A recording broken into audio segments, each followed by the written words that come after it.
റെസിപ്പിയുമായിട്ടാണ് വന്നിരിക്കുന്നത്. യാതൊരുവിധ പ്രിസർവേറ്റീവ്സും ഇല്ലാതെ നമ്മുടെ വീട്ടിലുള്ള ഇൻഗ്രീഡിയൻസ് വെച്ച് ഉണ്ടാക്കാൻ പറ്റുന്ന ഒരു ചോക്ലേറ്റാണിത്. അപ്പോൾ നമുക്കിതെങ്ങനെയാണ് ഉണ്ടാക്കുന്നതെന്ന് നോക്കാം. ക്യാരമൽ ചോക്ലേറ്റ് ഉണ്ടാക്കാൻ വേണ്ടി നമുക്ക് ആദ്യം പഞ്ചസാര ഒന്ന് ക്യാരമലൈസ് ചെയ്തെടുക്കണം. അതിനുവേണ്ടി ഞാൻ ഇവിടെ ഒരു പാൻ വെച്ചിട്ടുണ്ട്. ചൂടായി വരുമ്പോൾ അതിലേക്ക് 1/2 കപ്പ് പഞ്ചസാര ചേർത്ത് കൊടുക്കാം.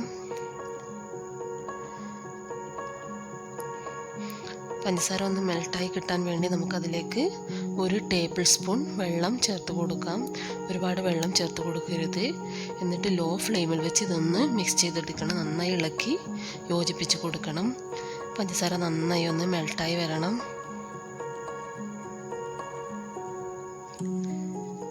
പഞ്ചസാര ഒന്ന് മെൽട്ടായി വരുന്നുണ്ട്.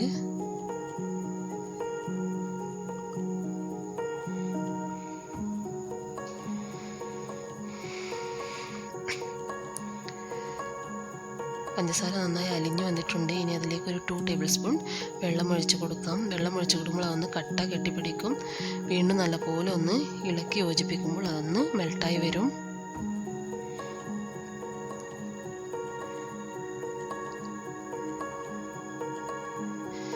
ഇനി നമുക്കതിലേക്ക് ഒരു 1/2 കപ്പ് വിപ്പിംഗ് ക്രീം അല്ലെങ്കിൽ ഫ്രഷ് ക്രീം ചേർത്ത് കൊടുക്കാം.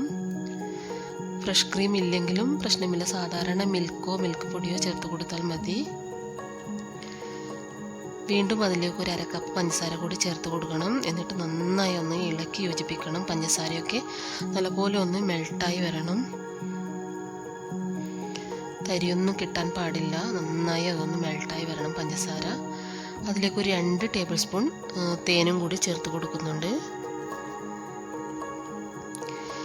നിങ്ങൾക്ക് വേണമെങ്കിൽ ഇതിലേക്ക് കോൺ സിറപ്പും കൂടി ചേർത്ത് കൊടുക്കാം. കോൺ സിറപ്പ് അല്ലെങ്കിൽ ഗ്ലൂക്കോസ് സിറപ്പും കൂടി ചേർത്ത് കൊടുക്കാം. ഞാനിപ്പോൾ ചേർത്ത് കൊടുക്കുന്നില്ല. തേനും കൂടി ചേർത്ത് കൊടുത്ത് നന്നായി ഒന്ന് യോജിപ്പിച്ചെടുക്കണം.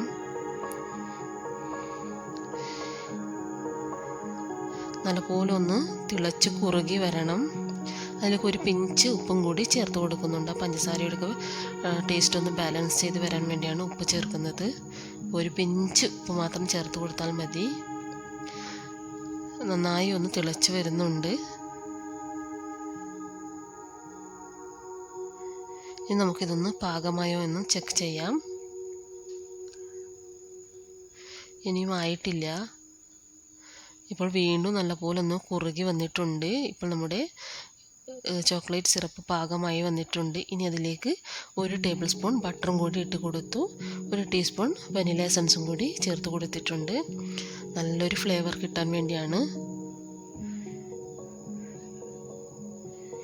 ഇനി നമുക്ക് സ്വിച്ച് ഓഫ് ചെയ്യാം.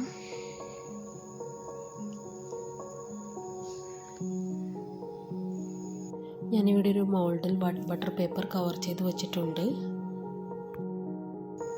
ഇനി നമുക്കതിലേക്ക് ഈ ചോക്ലേറ്റിൻ്റെ ഈ കാരമൽ സിറപ്പ് അതിലേക്ക് ഒഴിച്ച് കൊടുക്കാം.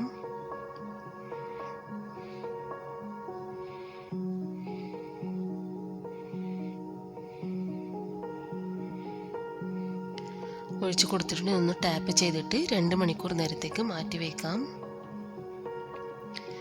2 മണിക്കൂർ നേരം കഴിഞ്ഞിട്ടുണ്ട്. ഇനി നമുക്കൊന്ന് പുറത്തെടുക്കാം.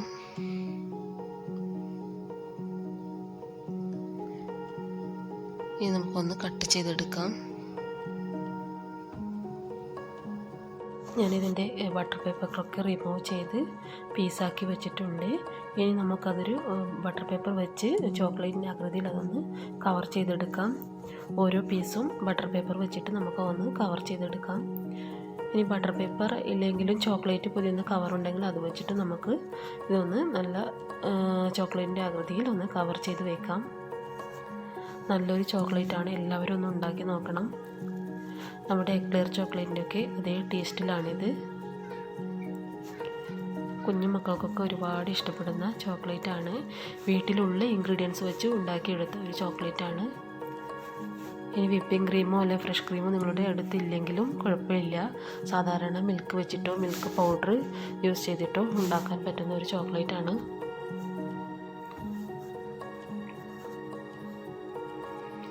കണ്ടില്ലേ, നല്ല അടിപൊളി ചോക്ലേറ്റ്. വളരെ എളുപ്പത്തിൽ ഉണ്ടാക്കാൻ പറ്റുന്ന ഒരു ചോക്ലേറ്റാണ്. അപ്പോൾ എല്ലാവരും ഒന്ന് ട്രൈ ചെയ്യണം. വീട്ടിലുള്ള ഇൻഗ്രീഡിയൻസ് വെച്ച് വളരെ എളുപ്പത്തിൽ ഉണ്ടാക്കാൻ പറ്റുന്ന ഒരു ചോക്ലേറ്റാണ്. എൻ്റെ മകനൊക്കെ വളരെ ഇഷ്ടപ്പെട്ട ഒരു ചോക്ലേറ്റാണിത്. അവന് വേണ്ടി ഉണ്ടാക്കിയതാണ്. അപ്പോൾ നിങ്ങളുമായി ഒന്ന് ഷെയർ ചെയ്യാമെന്ന് വിചാരിച്ചു. ഇനി അതൊരു ബോട്ടിലേക്ക് സ്റ്റോർ ചെയ്ത് വെക്കാം.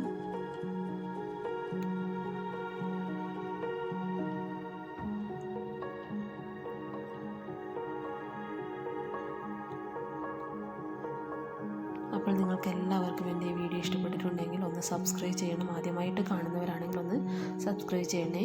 കമൻറ്റ് ചെയ്യാനും ലൈക്ക് ചെയ്യാനും മറക്കരുത്. അപ്പോൾ വീണ്ടും ഒരു വീഡിയോയുമായി കാണുന്നവരെ ബൈ. Thank you.